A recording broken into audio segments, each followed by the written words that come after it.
Canada's Parliament has a racism problem, and it isn't on the Conservative side. We'll look into that. A 22-year-old blonde Christian Canadian has been banned from the United Kingdom. Now what's up with that? YouTube and Twitter have launched open warfare on Conservatives. Hyperbolic? I think not.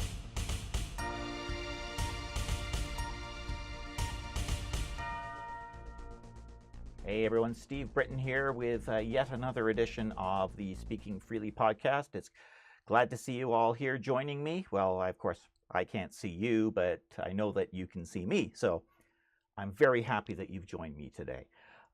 Today I've got those three things, and I've listed off during the headlines. And because it's got quite an intense and intensive show, let's get right into it.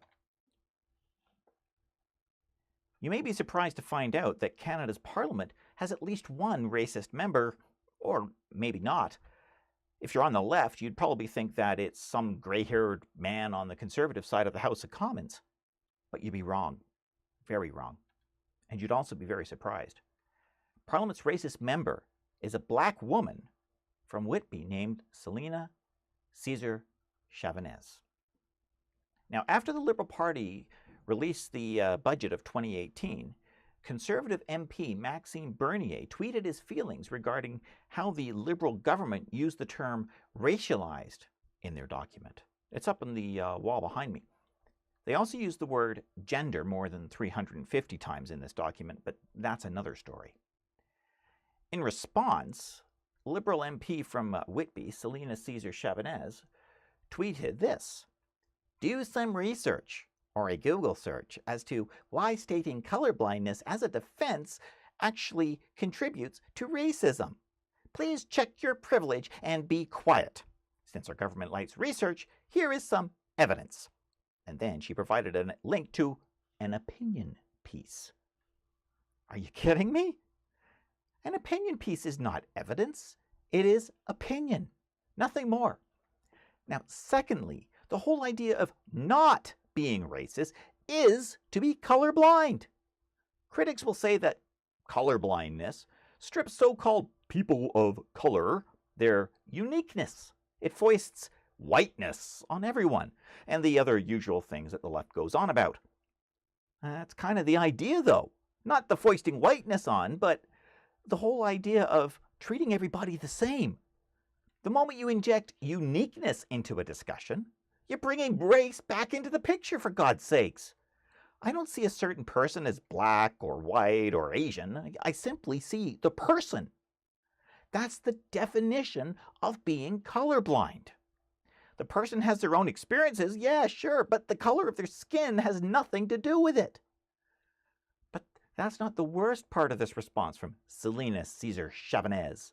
The worst part of this response is the inherent sexism and racism contained within it. A black woman telling a white man to check his privilege and be quiet. Now, if I, a white guy, told a black woman to check their privilege and be quiet, I'd be pounced on for racism and sexism almost instantly. How dare I tell a black woman to be quiet as if somehow I'm superior to them?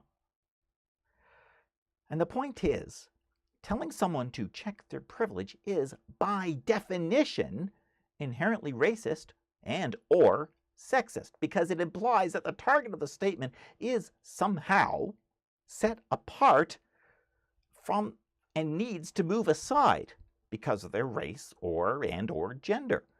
And that is inherently wrong. Now, usually, actions speak louder than words. But it is equally true that a person's unguarded words can betray their underlying opinions. And these words by Selina Caesar Chavanez betray her prejudice against white men. She's a racist and she's a sexist. Now, she doubled down on her first response with this one. Someone in the Twitterverse, please tell this highly privileged man that the ultimate goal of fighting discrimination is equity and justice, and not, as he states, ultimate goal of fighting discrimination was to create a colorblind society. Now, in other words, it's clear that Selina Caesar Chavanez wants some kind of twisted revenge on white males. She wants us to grovel at her feet and beg forgiveness for our original sin of being white and being male. Well, Selena, I had no choice over my gender, nor did I have any choice over my skin color. And I am no more and I am no less valuable as a human being than you. I will not ever apologize for my skin color, nor will I ever apologize for being a man. I won't lift a finger to prevent you from striving to achieve your goals in life, and you owe me the same courtesy. Now, it continues though. Check this out. This next reply shows us exactly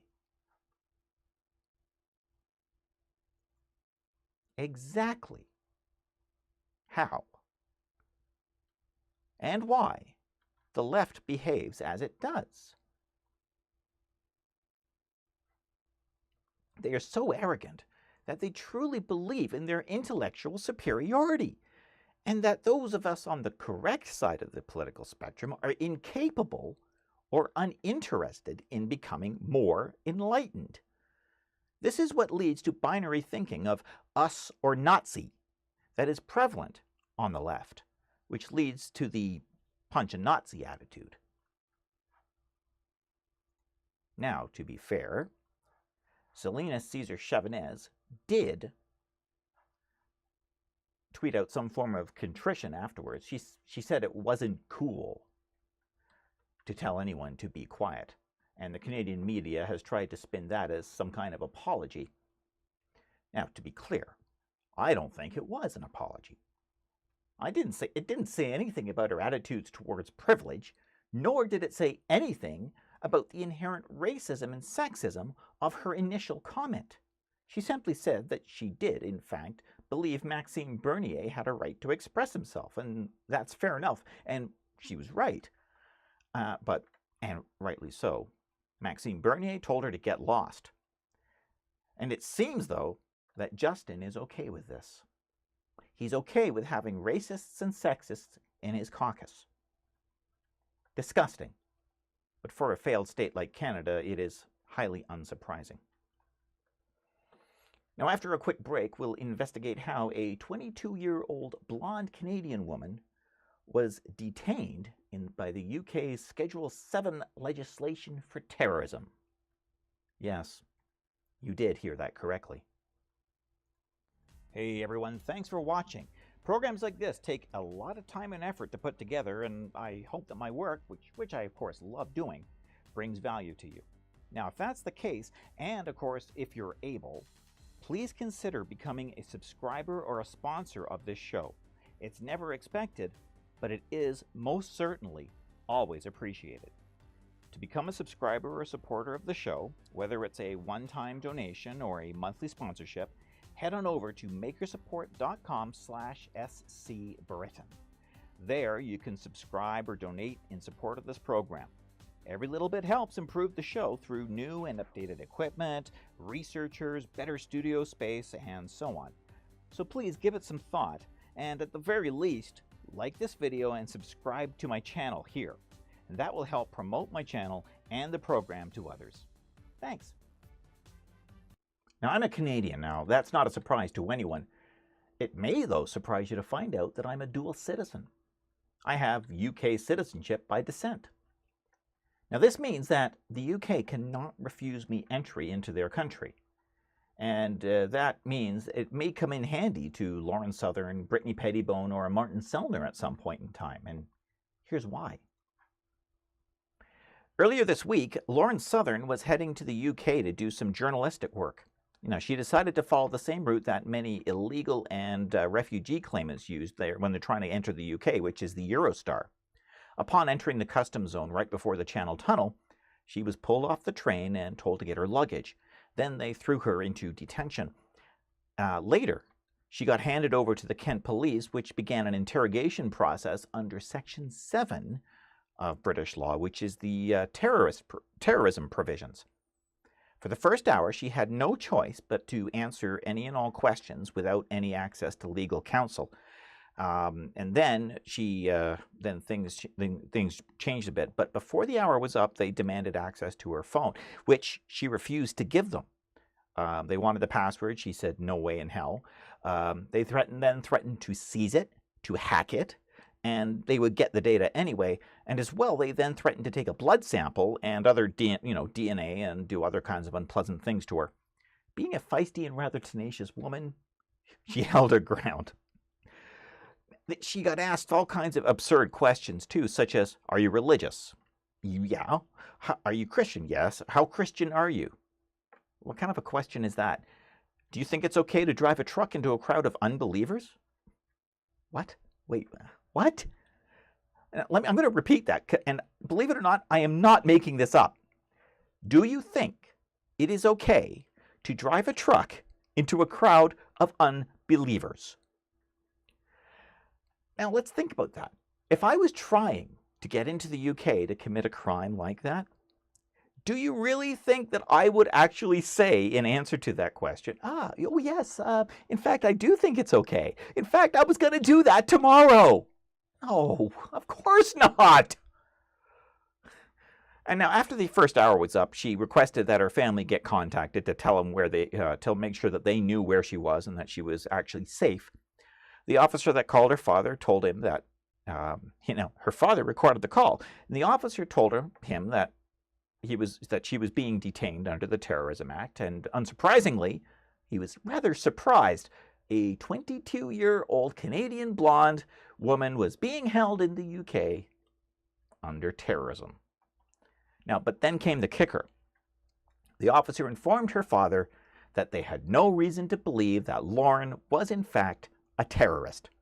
So why the hell was she being detained? Just a few days earlier than this, Brittany Pettibone and Martin Sellner were also detained at the border. Now, in their case, they were actually put into a prison for 3 days, and they didn't have any due process either. Now, this prison was a prison where people had been beaten and killed inside, and they were in there for 3 days. Why? Pettibone indicated that she had planned on interviewing Tommy Robinson. Now, he is a controversial figure, sure. But what's the best way to debunk ideas that you don't like? Now, I'm not saying that Tommy Robinson needs to be debunked. I've been watching some of his stuff lately, and he's got his opinions, and I agree with some, and I disagree with others. But I don't think his opinions are any more outlandish than any others. But you certainly don't silence people whose opinions you don't like. And as a result, by the way, of the whole thing of Sellner being declined access to the UK, it meant that his message got out further, because Sellner was in fact going to speak at Speaker's Corner. And I would never even thought about it, and I wouldn't know about his speech, nor would I know anything about as much as I know about Tommy Robinson, had any of this just never happened. Now, in any case, Southern was released from police custody after a short while, and she was returned to Border Services. And then they denied her entry into the UK.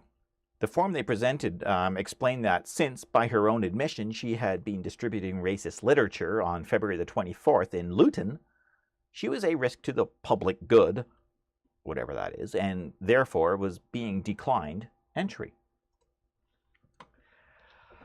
Now, there is no such thing as the public good. It simply doesn't exist. There is only individual good. And what is good for one person may not be good for another. Such a defamatory statement about Lauren Southern is certainly not good for her, is it? And yes, I said it was defamatory. During the interview, Lauren was showed a copy of the pamphlet that they were talking about, and they asked her if she had been involved in passing it out, which she answered truthfully, yes. And that was all they asked, though. So who then decided it was racist? It wasn't racist in the slightest. It was about Islam. And Islam has nothing to do with race. It's perfectly legitimate. Even in the UK, there's legal precedent to permit this kind of thing. It is perfectly fine to criticize a belief system in the United Kingdom. There is precedent to back it up, and the law is worded to make sure that it is known that criticizing criticizing a religion or a belief system and trying to convert people is protected speech. It is permitted. And besides, nobody was calling for violence. Nobody was inciting hatred. So the racist literature statement was definitely defamatory. Southern, Pettibone, and Sellner were victims of ideological persecution. They were victims of ideological discrimination. They were charged and they were accused of wrongthink. That is shameful. The moment anyone of any belief system, whether it's Christian, whether it's Islam, whether you're left, whether you're right, the moment they get persecuted for their belief system, then the state that they're in is no longer a free state. The UK is therefore a totalitarian, fascist state. Now, coming up in our last segment, we'll look at how YouTube and Twitter have ganged up to go after some high-profile conservatives over a funny video. Before we continue, I just want to send a quick shout out to my friends over at Goalscape. Now, if you're anything like me, you find yourself looking at the squirrels rather than getting your work done. This can, of course, be a real problem for people who, like me, get distracted very easily, since focus and staying on task is a real key to success in life. Goalscape can help you with this. I've started using it, and I'm finding it very useful in both keeping myself focused, but also in breaking down the big projects into smaller steps to ensure that the job gets done, both successfully and as well on time. It's free to get started, and there's some downloadable software with a 14-day free trial period, which gives you the chance to determine if Goalscape is for you. So when you head over to Goalscape, make sure that you let them know that I've sent you, and you can do that by using the link here, stephenbritton.net/recommend/Goalscape. I've put that link into the description to this video, which will make it nice and convenient for you. So give Goalscape a try. Well, it's finally happened. Until now, various social media platforms have been engaged in a stealth war on conservatives. They've been quietly taking steps to silence those of whose ideas that they don't like. They did this by using tactics such as shadow banning or finding anything they could in order to delete someone's account. Sargon of Akkad getting kicked off Twitter is an example of that. Now, that's bad enough, but with their latest treatment of Steven Crowder, they've moved from stealth mode to open warfare. Now, here's what happened. Steven Crowder, the host of Louder with Crowder, check them out and join the Mug Club.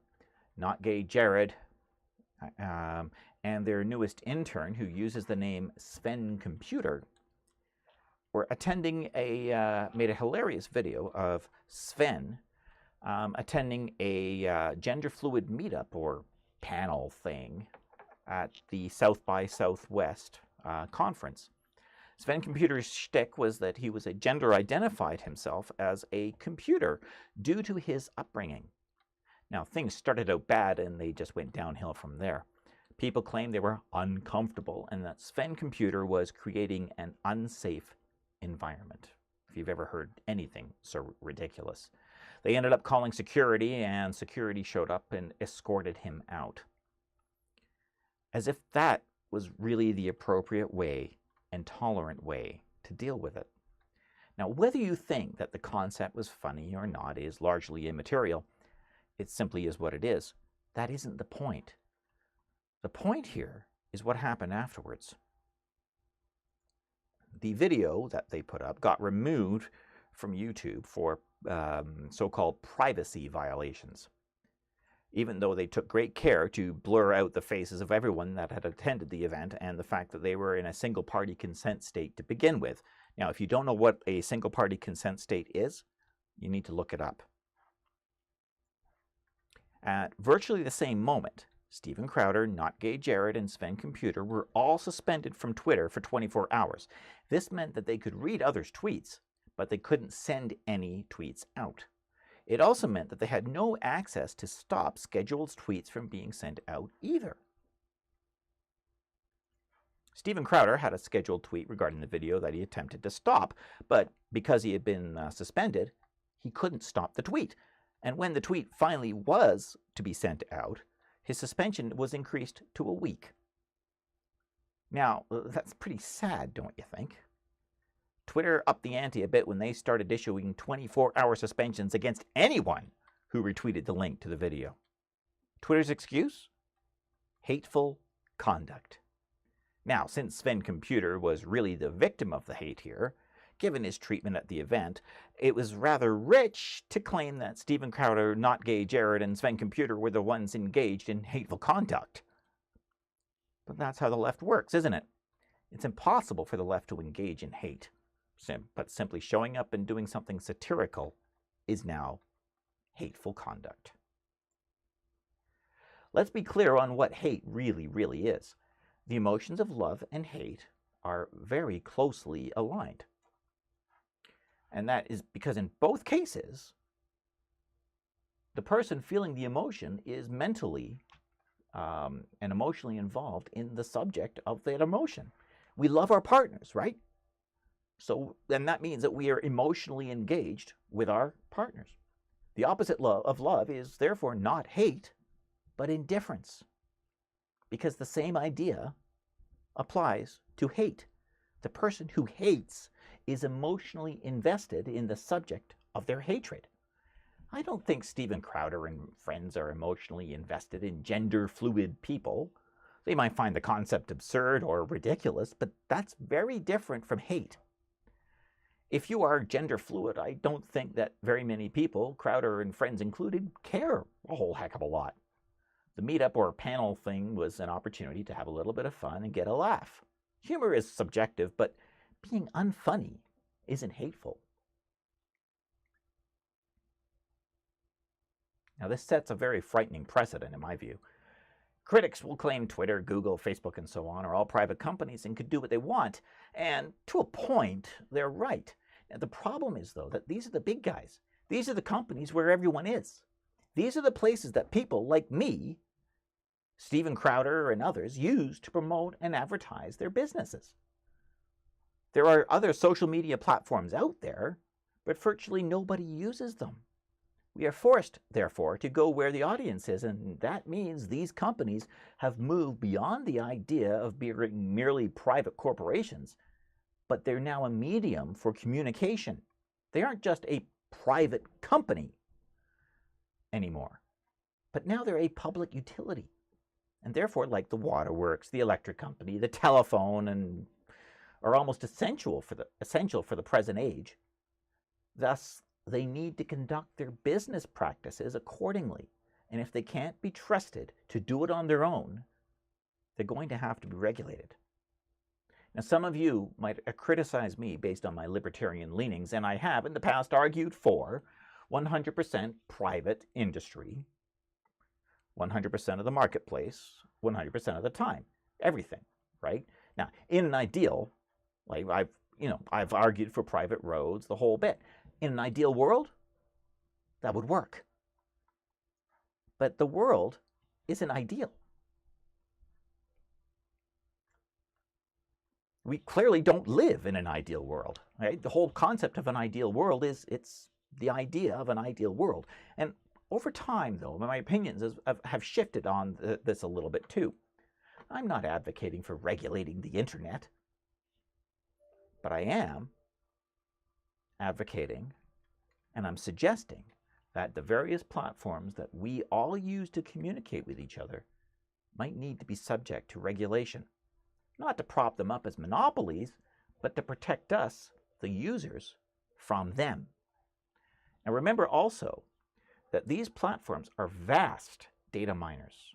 They watch our usage, they watch our posts, and they watch our purchasing patterns to supply their advertisers data in the form of demographics for better targeting of their various campaigns.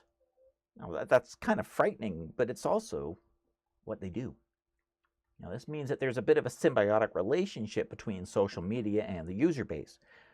we don't have to pay to use these platforms, and in exchange they collect that data and they sell advertising. But then they start watching us, and then they crack down on ideas, thoughts, opinions that they don't like. That is a problem, because it means those of us who are dependent on them to get our message out no longer can. And that hits us in the pocketbook. But it also means that they're capable of manipulating the demographic data that they provide to their advertisers, which suggests that there's a huge shift being set up in the business world. They're moving industry and business in general further and further and further towards the authoritarian left. Now, we can't let that happen, because we will all suffer if we do. I'm Steve Britton.